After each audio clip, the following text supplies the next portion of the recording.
Kumusta po kayo? Bago po ang lahat, first things first.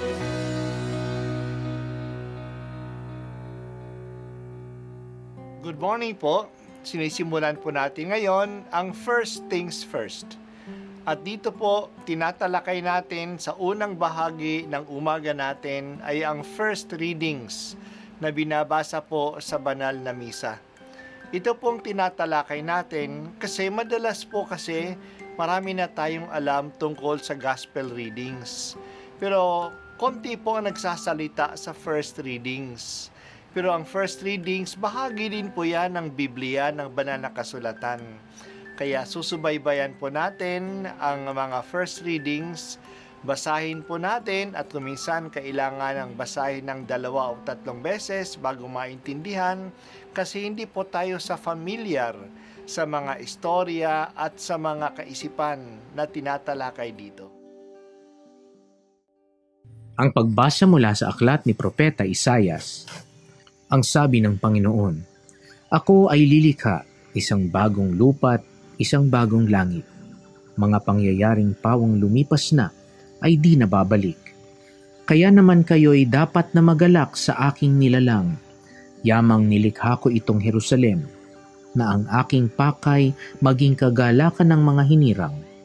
Ako mismo'y magagalak dahil sa Jerusalem at sa kanyang mamamayan. Dooy walang panambitan o kaguluhan. Dooy wala ng sanggol na papanaw. Lahat ng titira roon ay mabubuhay ng matagal. Ituturing pa rin na kabataan pa ang edad, 100. Ang hindi umabot ng gulang na ito ay pinarusahan.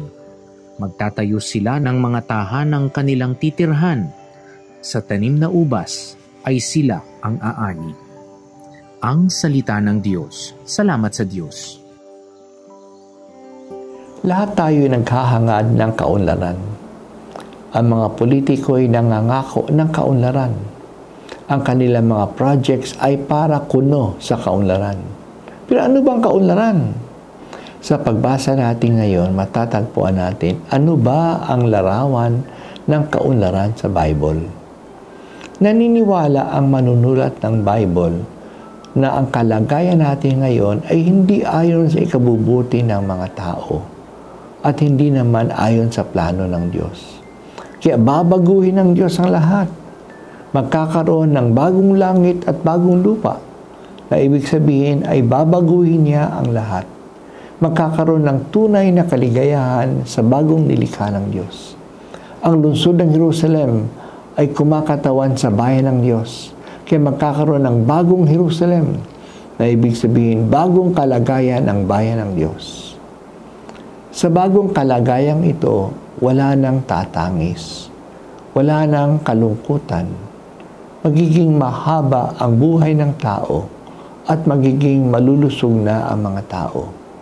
Bata pa ang mamatay na 100 taon.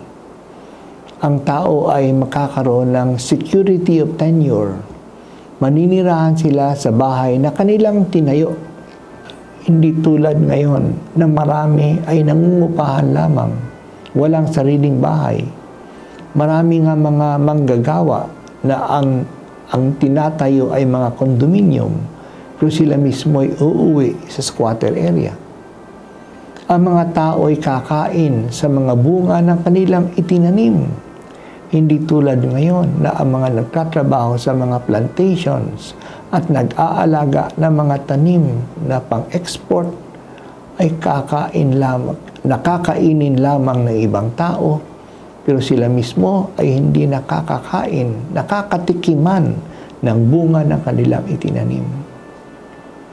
Ang Biblia ay hindi lang naglalarawan ng mga kasamaan na nangyayari sa atin.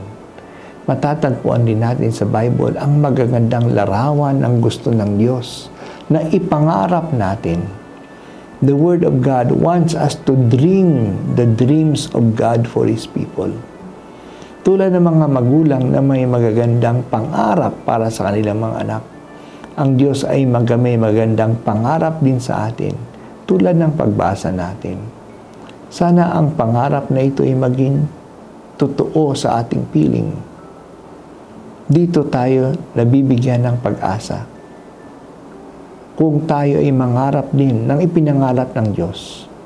Tumingala tayo, mangarap din tayo. Pero ang pangarap ay mananatiling panaginip lang kung hindi tayo kikilos ayon sa ating pangarap.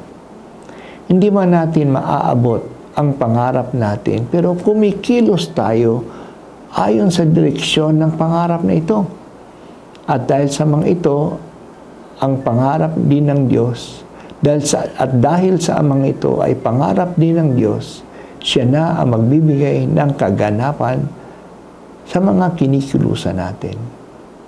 Mangarap tayo ng buhay na masaya at sagana para sa lahat. Magiging malusog ang mga tao. Ang kaunlaran ay para sa lahat.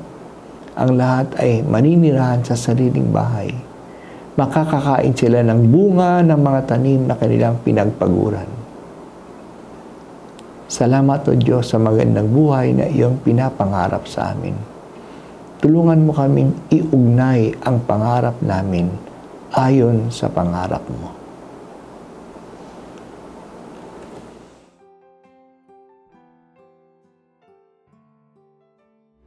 At ako po ay si Bishop Broderick Pabilio dito sa First Things First.